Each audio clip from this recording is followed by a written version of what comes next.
আচ্ছা, আজকে আমি একটু বাঙালি স্টাইল একটু ধাবা স্টাইল মিশিয়ে আমি একটা চিকেন কারি করবো আর চিকেন কষা করবো বলতে পারেন।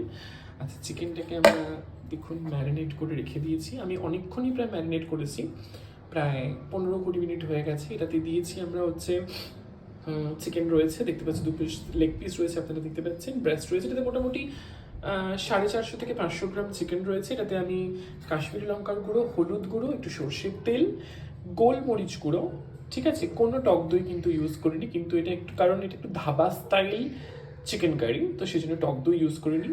এই ইনগ্রেডিয়েন্টসগুলো দিয়ে আমরা এটাকে ম্যারিনেট করেছি। ওকে, আপনারা চাইলে লাল লঙ্কার গুঁড়ো মানে যেটা ঝাল লঙ্কার গুঁড়ো সেটা ইউজ করতে পারেন, আমি ওটা ইউজ করিনি। এবার চলে আসি, এটা ম্যারিনেট হতে হতে আমি এখানে পেঁয়াজ কেটে নিয়েছি, দুটো বেশ বড় সাইজের পেঁয়াজ রয়েছে, আদা রসুন দেখতেই পাচ্ছেন পরিমাণ মতো, এটা আমি বাটবো একটু পরেই। আর রয়েছে কাঁচা লঙ্কা কুচি, এটাতেই মেন ঝালটা হবে। অনেকে আপনারা চাইলে কাঁচা লঙ্কা বেটেও ইউজ করতে পারেন, মানে এই আদা রসুনের সঙ্গে কাঁচা লঙ্কাটা বেটে নিতে পারেন। আমি কুচোনোটা বেশি প্রেফার করি মানে এই রান্নাটার ক্ষেত্রে।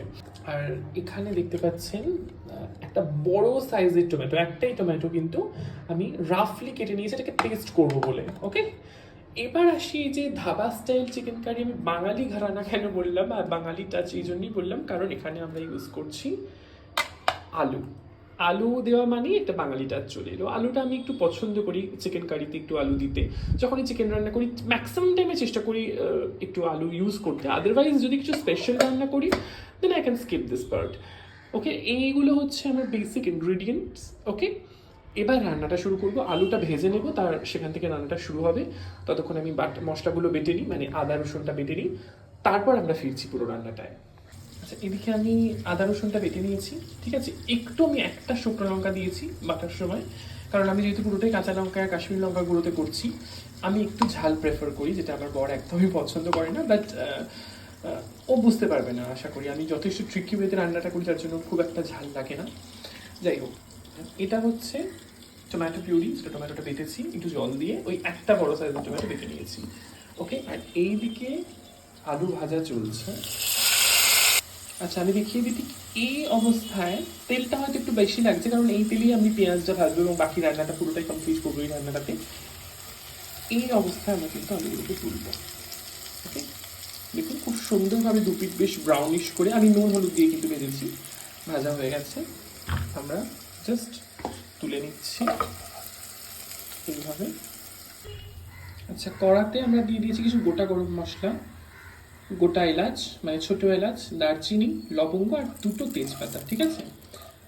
আচ্ছা, তেলটা হয়তো মনে হচ্ছে একটু বেশি, পেঁয়াজটা ভাজার জন্য তেলটা কিন্তু একটু বেশি দিতে হবে, ঠিক আছে।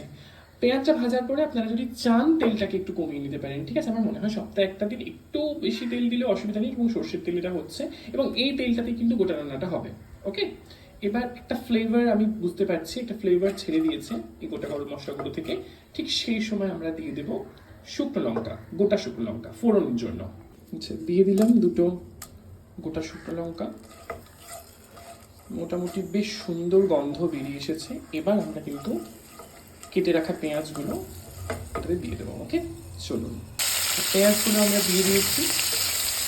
আচ্ছা, পেঁয়াজ ভাজার সময় বলে রাখি গ্যাসের ফ্লেম কিন্তু হাই করে দিতে হবে, মিডিয়াম টু হাই। পেঁয়াজটা ভালো করে ভাজা হয়ে গেলে আপনারা আবার লো করে দিতে পারেন, নো প্রবলেম। আর এই প্রসঙ্গে বলে রাখি পেঁয়াজটা কিন্তু খুব ভালো করে ভাজতে হবে, মানে রান্নার 80%, 75% টু 80% ডিপেন্ড করছে এই পেঁয়াজটাকে আপনারা কতটা সুন্দর করে ভালো করে একটু ব্রাউনিশ গোল্ডেনিশ করে ভাজছেন সেটার উপরে। কীভাবে মানে ঠিক কোন পর্যায়ে গেলে বুঝতে পারবেন যে পেঁয়াজটা প্রপারলি ভাজা হচ্ছে সেটা আমরা দেখাচ্ছি। ওকে, আচ্ছা, এবার দেখুন এই পোর্শনটা, এই স্টেজে দেখুন পেঁয়াজটা খুব সুন্দরভাবে ভাজা হয়ে গেছে, পেঁয়াজটা কতটা কমে এসেছে, নরম হয়ে এসেছে। এবং আমি দেখিয়ে দিচ্ছি এই যে দেখুন, বুঝতে পারছেন আমার স্লিপ করে যাচ্ছে, এটা সিলিকনের খুন্তি বলে। যাই হোক, কি সুন্দর একটা ব্রাউনিশ টোন চলে এসেছে। তো এই জায়গাটায় আপনারা আদা রসুনের পেস্টটা ইউজ করবেন। ওকে, আচ্ছা, আমরা আদা রসুনের পেস্টটা দিয়ে দিয়েছি। এবার এটা একটু ভালো করে কষাতে হবে, এবং গ্যাসের ফ্লেম এই পর্যায়ে কিন্তু একদম লো হয়ে যাবে। আমরা গ্যাসের ফ্লেমটাকে লো করে আদা রসুনের পেস্টটাকে সুন্দর করে আমরা কষাবো, তাহলে পেঁয়াজটা আরও গলে যাবে, ঠিক আছে। মোটামুটি 2 মিনিট হয়ে গেছে, আদা রসুনটা খুব সুন্দরভাবে কষানো হচ্ছে। আমরা টমেটো পিউরিটা দেওয়ার আগে আমি বলতে ভুলে গেছিলাম, এই যে কাঁচা লঙ্কা কুচিটা একটু দিয়ে দিলাম। আর কাঁচা লঙ্কা কুচি দেওয়ার সাথে সাথে আমরা কিছু গুঁড়ো মশলাতে অ্যাড করব, তারপর আমরা টমেটো পিউরিটা দেবো। ওকে, আমরা গুঁড়ো মশলাটা অ্যাড করে ফিরে আসছি। আচ্ছা, গুঁড়ো মশলা কী কী দিয়েছি আমি একটু বলে দিই। হলুদ গুঁড়ো, মনে রাখতে হবে হলুদ গুঁড়োটা কিন্তু আমি ম্যারিনেশনের সময় 1 চামচ দিয়েছিলাম, 1 টিস্পুন, সেই জন্য এখন 1 টিস্পুন দিলাম, কম দিলাম। দিয়েছি জিরে গুঁড়ো, দিয়েছি গোলমরিচ গুঁড়ো, এটা অপশনাল, এটা আমার এই গোলমরিচ গুঁড়ো ফ্লেভারটা ভালো লাগে বলে আমি ইউজ করেছি। এটা হচ্ছে কাশ্মীরি লঙ্কার গুঁড়ো, এটা 2 টিস্পুন মতো দিয়েছি, এটা ঝাল খুব একটা হবে না, কালারের জন্য দিয়েছি। আর দিয়েছি ধনে গুঁড়ো, এটাও মোটামুটি 1.5 and নিয়ার অ্যাবাউট 2 টিস্পুন মতো। ওকে, এটাকে আমরা ভালো করে মিশিয়ে একটু কষে নেব, তারপর আমরা দেবো টমেটো পিউরি। আচ্ছা, দেখতে পাচ্ছেন কি সুন্দরভাবে তেলটা ছেড়ে এসেছে সাইড দিয়ে, ঠিক আছে, এবং মশলাগুলো খুব সুন্দরভাবে মেশানো হয়ে গেছে। ওকে, দিয়ে দিলাম টমেটো বাটা। ওকে, এবং ওয়েস্ট করবো না, এটাও আমরা ধুয়ে ইউজ করব। আচ্ছা, টমেটো বাটাটাকে দিয়ে দিয়েছি এবং মিক্সও করে নিয়েছি। এবার এই প্রসঙ্গে বলে রাখি, এই টমেটো বাটাটাকে ততক্ষণ পর্যন্ত কষতে হবে যতক্ষণ না টমেটোর কাঁচা গন্ধটা চলে যাচ্ছে। এবং আমি একটু আগেই বলেছিলাম যে পেঁয়াজ ভাজাটার উপর ডিপেন্ড করছে রান্নার 75% to 80%। এই টমেটো বাটাটাকে কষানো, মানে এই পুরো জিনিসটাকে কষানোর উপর ডিপেন্ড করছে আরও 10%। মানে এটা যদি আপনারা সুন্দর করে ভালো করে কষিয়ে নিতে পারেন, রান্নার 90 to 95% কিন্তু এখানেই ডান। কারণ আলু আমরা ভেজে নিয়েছি এবং মাংস ম্যারিনেট অনেক আগেই আমরা করে ফেলেছি, তো এটার উপরে কিন্তু রান্নার অনেকটা ডিপেন্ড করছে। আচ্ছা, মাঝখানে আমি ঢাকা খুলে একটু নুনটা দিয়ে দিয়েছিলাম, কারণ নুন আমি মাংস ম্যারিনেশনের সময় দিয়েছিলাম, আর আমি দিয়েছিলাম আলু ভাজার সময়। মাঝখানে কিন্তু একবারও নুন ইউজ হয়নি, তো এখন আমি নুনটা পরিমাণ মতো দিলাম। লাস্টে আরেকবার চেক করে নুনটা একবার দেখে নেওয়া যেতে পারে কতটা হয়েছে বা না হয়েছে, এটা পরিমাণ মতো আপনারা যে যেরকম নুন পছন্দ করেন সেই অনুযায়ী। ওকে, আচ্ছা, এবার আমরা ঢাকাটা খুলছি। প্রায় 5-7 মিনিট, 7 মিনিট মতো হয়ে গেছে, আর তেলটা সাইড দিয়ে খুব সুন্দরভাবে ছেড়ে দিয়েছে। আর কালারটা দেখুন কতটা সুন্দর, গাঢ় একটা, মানে খুব সুন্দর, যেটাকে আমরা কষা মাংস বা চিকেন কারির কালার যেটা বলি, সেটা খুব সুন্দরভাবে ফুটে উঠেছে। আরও কালার গাঢ় হবে যত আমরা মাংসটাকেও দেবো, কষবো। বাট এবার এই স্টেজে আমরা কিন্তু চিকেন, ম্যারিনেটেড চিকেনটা আমরা দিয়ে দেবো। আচ্ছা, চিকেনটা আমরা দিয়ে দিয়েছি, ম্যারিনেটেড চিকেনটা। এক্ষুনি আমরা কিন্তু অবশ্যই এটাকে ঢাকা দিয়ে কুক করতে হবে, কিন্তু আমরা এক্ষুনি ঢাকা দেবো না, এটা একটু মিশিয়ে নেব। আর মেশাতে মেশাতে যখন দেবো কালারটা গাঢ় হয়ে গেছে চিকেনের, ঠিক সেই পর্যায়ে আমরা ঢাকা দিয়ে দেবো। তোমরা লক্ষ্য করবে আমরা কিন্তু এই পুরো রান্নাটায় আমি একবারও এখনো পর্যন্ত জল ইউজ করিনি। এই জন্যই আমরা লো ফ্লেমে ঢাকা দিয়ে চিকেনটাকে রান্না করবো, যাতে চিকেন থেকে ম্যাক্সিমাম জলটা বেরিয়ে আসে। তারপর মাঝখানে আমরা অবশ্যই একটু জল ইউজ করবো, সেটা আমরা দেখাচ্ছি। ওকে, একবার মিক্স করে নেওয়া যাক। আচ্ছা, চিকেনটা মিক্স করে নিয়েছি, কালারটাও দেখতে পাচ্ছেন আপনারা কতটা সুন্দর গাঢ় এসে গেছে। এই পর্যায়ে আমরা ঢাকা দেবো, ঢাকা দিয়ে চিকেনটাকে কুক করব মোটামুটি 9-10 মিনিটের জন্য। কিন্তু 10 মিনিটই বলছি, ঢাকা দিয়ে আমাদেরকে ছেড়ে দিতে হবে, এবং সিম আছে, মানে লো ফ্লেমে এই চিকেনটা 10 মিনিটের জন্য কুকড হবে, যাতে ম্যাক্সিমাম জলটা চিকেন থেকে বেরিয়ে আসে। মাঝখানে অবশ্যই আপনারা কিন্তু 2-3 মিনিট পরে মাঝখানে একটু খুলে খুলে খুলে খুলে একটু চেক করে নেবেন, চেক করে একটু নেড়ে নেবেন, মানে চিকেনটা নিচে ধরে যেতে পারে। ওকে, আমরা ঢাকা দিয়ে দিই, আর 2-3 মিনিট পর আমি ঢাকাটা খুলে একটা স্পেশাল ইনগ্রিডিয়েন্ট ইউজ করব, সেটা দেখাচ্ছি। আচ্ছা, মোটামুটি 3 মিনিটের বেশি হয়ে গেছে, 3-4 মিনিট হয়ে গেছে। আমি ঢাকাটা খুলি, দেখতে পাচ্ছেন জাস্ট কি সুন্দর একটা অভাবনীয় সুন্দর কালার এসেছে, কি সুন্দর কষানো হচ্ছে মাংসটা, ঠিক আছে, তেলটাও ছাড়ছে। আচ্ছা, এবার আমি যেটা বলেছিলাম যে 3 মিনিট পর একটা স্পেশাল ইনগ্রিডিয়েন্ট অ্যাড করব, সেটা হচ্ছে এই ভাজা মশলাটা। এই ভাজা মশলাটার রেসিপি আমি অন্য একদিন শেয়ার করবো যে কী দিয়ে করেছি। অনেকে এখানে চিকেন কারি মশলা ইউজ করতে পারেন আপনারা চাইলে। এটা কাইন্ড অফ চিকেন কারি মশালাই, আপনারা অন্যান্য রান্নাতেও এটা ইউজ করতে পারেন, সেটা আমি বলে দেবো। আমি এই হোমমেড ভাজা মশলাটা খুব প্রেফার করি, তো এটাই আমি একটু 2 চামচ মতো দিয়ে দেবো। আচ্ছা, মশলাটা আমরা ভালো করে মিশিয়ে নিচ্ছি। আচ্ছা, এই মশলাটাই কিন্তু এই চিকেন কারির স্বাদটাকে অনেক গুণ বাড়িয়ে দেবে। আমরা এতক্ষণ যে বলছিলাম না dhaba style chicken curry, dhaba style chicken curry, সেই ধাবা স্টাইল চিকেন কারির মেন ফান্ডা বা মেন ইনগ্রিডিয়েন্ট, সিক্রেট মশলাটাই হচ্ছে এটা।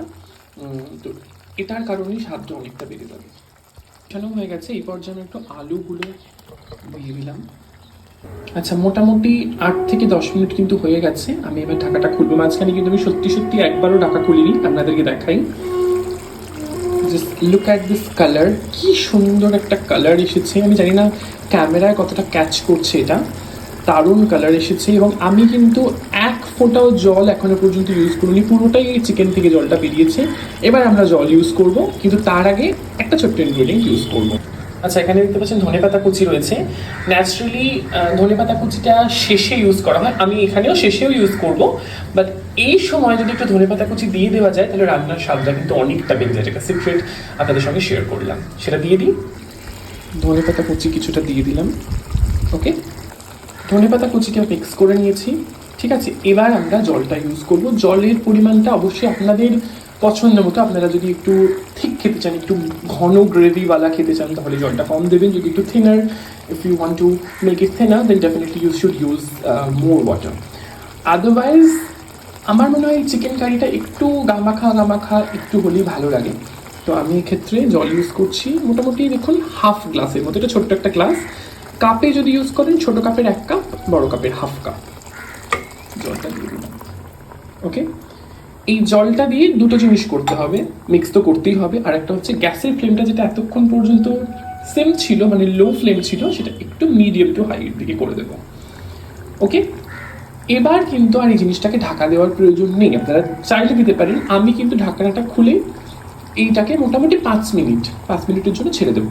ঠিক আছে, মোটামুটি ঝোলটা ফুটতে শুরু করলেই আর একটু গ্রেভিটা ঠিক হয়ে আসলেই আমরা ধনেপাতা কুচি আর গরম মশলা ছড়িয়ে নামিয়ে নেব। আচ্ছা, এদিকে ঝোল বেশ গাঢ় হয়ে এসেছে, গ্রেভিটা দেখতে পাচ্ছেন আপনারা। আর আচ্ছা, এটা মাঝখানে বলা হয়নি, আমি কিন্তু এখানে ভাতটাও বসিয়ে দিয়েছিলাম, কারণ আমার প্রতিদেবকে তো শুধু চিকেন দিলে হবে না, ভাতটাও লাঞ্চে পাঠাতে হবে। হ্যাঁ, এটা লাঞ্চের জন্য আমি প্রিপেয়ার করছি, লাঞ্চ বক্সে যাবে ওনার। ভাতটা এদিকে মোটামুটি ফুটতে শুরু করে দিয়েছে, ভাতটা আমরা নামিয়ে নেব। এই যে দেখতে পাচ্ছেন ভাত ফুটছে, আমি চেক করলাম একটু শক্ত শক্ত আছে। মোটামুটি 3-4 মিনিট পর আমরা ভাতটাকেও ফ্যানটা ঝাড়িয়ে নেব। আচ্ছা, রান্নার একেবারে শেষ পর্যায়ে আমরা চলে এসেছি। ধনেপাতা কুচি আর গরম মশলা গুঁড়ো দিলেই আমাদের কিন্তু রান্নাটা পুরোটা কমপ্লিট হবে। ওকে, আচ্ছা, দিয়ে দিলাম ধনেপাতা কুচি, দিয়ে দিচ্ছি গরম মশলা গুঁড়ো, ওই 2 টিস্পুন মতো। Okay, that's it. আচ্ছা, তাহলে আমাদের দেশি মানে বাঙালি এবং dhaba style chicken curry ready. দেখতেই পাচ্ছেন আপনারা, আশা করি বুঝতে পেরেছেন যে কতটা টেস্টি লাগছে দেখতে, এবং যতটা দেখতে সুন্দর লাগছে, ডেলিশিয়াস লাগছে, খেতেও কিন্তু ততটাই সুন্দর হয়েছে। আমি এখনো খাইনি, আগে উনি খাবেন তারপর আমি খাবো। আচ্ছা, এটা কিন্তু স্ট্যান্ডিং টাইম দিয়ে দিই। ঠিক আছে, মোটামুটি এই রান্নাটা হয়ে যাওয়ার পর, যে কোনো রান্না এই ধরনের রেসিপি হয়ে যাওয়ার পর মোটামুটি 5-7 মিনিট একটু স্ট্যান্ডিং টাইম দিয়ে দেবেন, সঙ্গে সঙ্গে পরিবেশন না করাটাই বেটার। তারপর আপনারা সার্ভ করতে পারেন। ওকে।